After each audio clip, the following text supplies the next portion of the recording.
अपने जीवन में जोखिम अवश्य लेना चाहिए। यदि आप जीतते हैं तो आप समाज का नेतृत्व कर सकते हैं, और यदि आप हार जाते हैं तो आप समाज के लिए अच्छे मार्गदर्शक बन सकते हैं। स्वामी विवेकानंद। स्वामी विवेकानंद जी ने ये शब्द उन सभी तमाम लोगों के लिए कहे हैं कि जब तक हम कोई भी रिस्क नहीं लेते हैं तब तक नई सफलताओं का स्वाद नहीं चख सकते हैं। आज हम चर्चा करेंगे सफलताओं की नशे की। नशा कई प्रकार का होता है। हमें ये नहीं समझना चाहिए कि केवल शराब, बीड़ी, तंबाकू या शराब के अलावा जो नशीले पदार्थ हैं उन्हीं का केवल नशा होता है। जिस प्रकार से एक शराब को पीने वाले शराबी का जो नशा है कई बार उसके सर पर चढ़ के बोलने लगता है और समाज में उसकी मान सम्मान, पद प्रतिष्ठा को पूरी तरह से धूमिल कर देता है। जो सम्मान समाज के अंदर हम कई वर्षों बाद तैयार करते हैं अपनी कड़ी मेहनत के बाद, यदि शराब पीकर आप कहीं सड़क पर गिर जाते हैं या 10 लोगों के बीच में आप बहक जाते हैं तो आपकी सारी मान मर्यादा प्रतिष्ठा वो एक पल में ही धूमिल हो जाती है।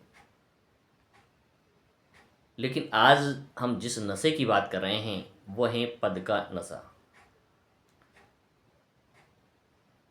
नशे के कई प्रकार होते हैं। जिस प्रकार से एक शिक्षक को इस बात का नशा हो जाता है कि वो इस पद पर लगाए। एक सामान्य शिक्षक सोचता है कि मैं वरिष्ठ अध्यापक हो जाऊं, और वरिष्ठ अध्यापक सोचता है कि मैं लेक्चरर हो जाऊं, और लेक्चरर को इस बात की भूख होती है कि वो प्रिंसिपल हो जाएं, वाइस प्रिंसिपल हो जाएं, और प्रिंसिपल सोचता है कि मैं सीबीओ हो जाऊं, मैं डीओ हो जाऊं, और डीओ होने के बाद भी उसकी आकांक्षाएं खत्म नहीं होती हैं। वो सोचता है मैं जेडी हो जाऊं और डायरेक्टर बन जाऊं। तो ये पद का भी एक नशा है जो व्यक्ति को व्याकुल किए रहता है। कोई थानेदार होता है, पुलिस में चला जाता है, सोचता है मैं एसएचओ बन जाऊं, मैं डिप्टी हो जाऊं, मैं एडिशनल एसपी हो जाऊं, मैं एसपी हो जाऊं, मैं आईजी बन जाऊं। कोई व्यापारी होता है तो सोचता है आज मैंने एक बिल्डिंग बनाई, कल 2 बनाऊंगा, कल 4 बनाऊंगा, ये पूरा शहर मेरा होगा। तो कहने का तात्पर्य यही है कि व्यक्ति की महत्वाकांक्षाएं कभी खत्म नहीं होती हैं, और ये जो एटीट्यूड है हमेशा इस बात को जगाता है मन के अंदर कि उससे जो नीचे के जो लोग हैं उनका कोई अस्तित्व नहीं है, और उसके अंदर वो अहंकार पैदा करता है कि जो मेरे पद से नीचे जो लोग काम कर रहे हैं वो सब के अंदर वो योग्यता नहीं है जो मेरे अंदर है। और इस प्रकार के झूठे नशे के अंदर व्यक्ति अपने आप को फूला फूला घूमता है और अपने आप को समाज का सर्वश्रेष्ठ व्यक्ति मान लेता है, जो कि उसके पतन का कारण बनती है। इसलिए पद और प्रतिष्ठाएं आने और जाने वाली चीज़ें हैं। जिस दिन आप उस पद से हटते हैं तो उसके बाद आपका सम्मान कितने लोग कर पाते हैं, आपको समाज किस दृष्टि से देखता है, यह महत्वपूर्ण है। आप उस पद पर रहते हुए निश्चित रूप से सम्मान के हकदार बनते हैं। लोग मजबूरी में आपको सम्मान भी देते हैं, लेकिन हमें अपने व्यक्तित्व को उसके अनुरूप ढालना नहीं आता है, जो कि हमारे पतन का कारण बनता है। कई बार देखा होगा कि जो व्यक्ति बहुत बड़े पद पर होता है, किसी भी विभाग में हो, तो अपने आप को एक शहंशाह मानता है और नीचे के कर्मचारियों, समाज के लोगों को बिल्कुल नगण्य मानता है। लेकिन जैसे ही वो उस पद से हटता है, उस व्यक्ति से कोई बात करना पसंद नहीं करता है, उसको कोई सम्मान नहीं देता है, तो वो और कुंठित होता है। फिर उसे समाज की याद आती है, फिर वो समाज के अंदर आकर के अपनी पेठ बनाने का प्रयास करता है, और तब तक वो समय गुजर चुका होता है। जब उसके बच्चे बड़े होते हैं, तब उसे समाज की याद आती है।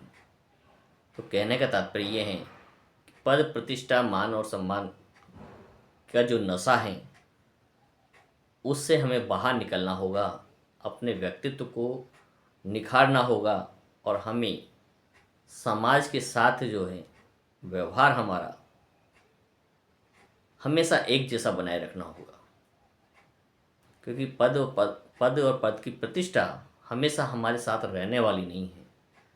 ये पैसों की जो चमक है, खनक है, वो भी स्थायी नहीं है।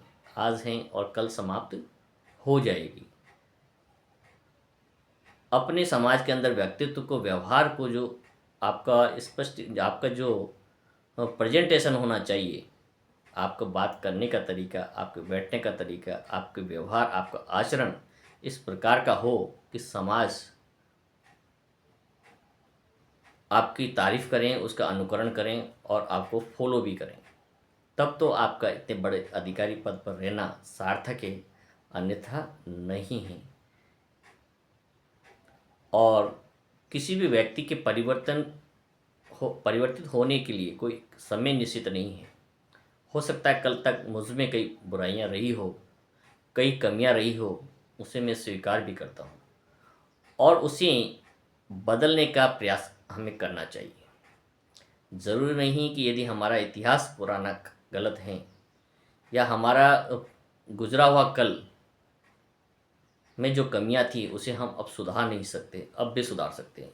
तो परिवर्तन के लिए कुछ समय मुकर्रर नहीं है कि कब आपको अपने आप के अंदर परिवर्तन करना है।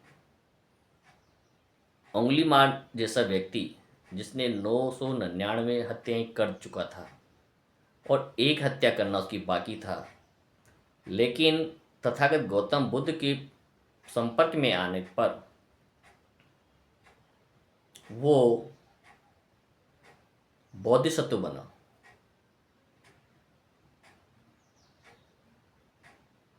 और इस प्रकार के महान बोधिसत्व बनकर उसने समाज के कल्याण के लिए काम किया। कोई कल्पना नहीं कर सकता कि ऐसा हत्यारा व्यक्ति जिसने 999 लोगों की हत्या कर दी हो, वो अरहंत भी बन सकता है। तो व्यक्ति के परिवर्तन होने का कोई समय नहीं है, कोई टाइम नहीं है कि कब होगा। जब जागे तभी सवेरा है।